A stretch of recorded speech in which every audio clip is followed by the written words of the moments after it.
The Red Sox Hall of Fame will be held November the 7th at the Marriott Copley Plaza. It's a marvelous event. We've been doing it for the last 10 or 12 years, inducting some of the great Red Sox players into the Hall of Fame. They have to have played for the Red Sox at least a minimum of 3 to 5 years and have retired as a Red Sox player. Not necessarily retired as a Red Sox player, but have played most of their career as a Red Sox player. We have a committee of 15 people that meet each year and go through all the Red Sox players that have played in the organization, in the history of the organization, and then vote upon them. And they have to have a unanimous vote, or a 75% vote in some cases, but mostly a unanimous vote to elect them to the Red Sox Hall of Fame.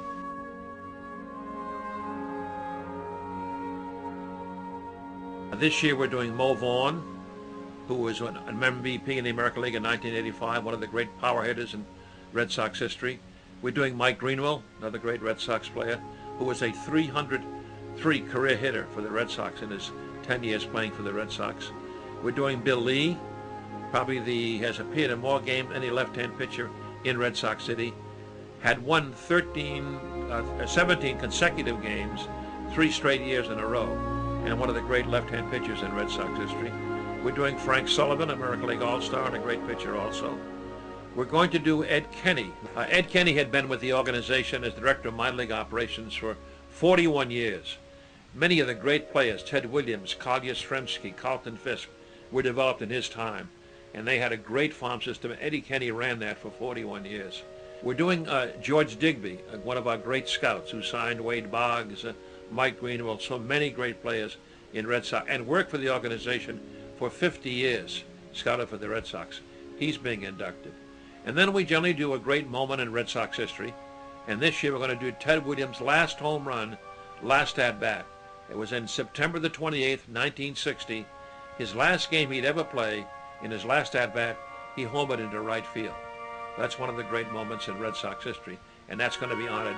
His daughter will accept the award this year for him. Then we do 2 old-timers. We're doing a guy named Everett Scott, who captained 3 Red Sox World Championship clubs, the 1915, 17, and 18 World Series Championship clubs. One of the greatest fielders in Red Sox history. I think leads all Red Sox shortstops in games handled, games played, attempts, assists, putouts, and so forth. And then a guy named Wes Ferrell, who was an all-star, led the league in hitting, led the league. He's one of the great hitters in Red Sox history, one of the greatest in Red Sox of all of baseball. Hit 38 home runs as a pitcher, which is the most ever hit by a pitcher in Major League Baseball. Won 32 games one year for the Red Sox, was an all-star, and one of the great pitchers in Red Sox history. They'll all be honored that night. It's a great event. We generally try to sell the event out. The proceeds go to the Red Sox Foundation, and the money from the foundation goes to inner city charity. So it's a great, great cause. We sell the tables for $10,000 or $5,000. It entitles the $10,000 have a former Red Sox Hall of Famer at the table with them during the dinner. We also sell the tickets individually for $350, keeping in mind that most of that will go to the Red Sox Foundation and becomes a tax write-off to them. But it's a wonderful event. Nesson Delays televise it and then shows it later on. And it's a great event. So people enjoy coming to it. They honor some of the great players in Red Sox history, and they contribute to a great cause.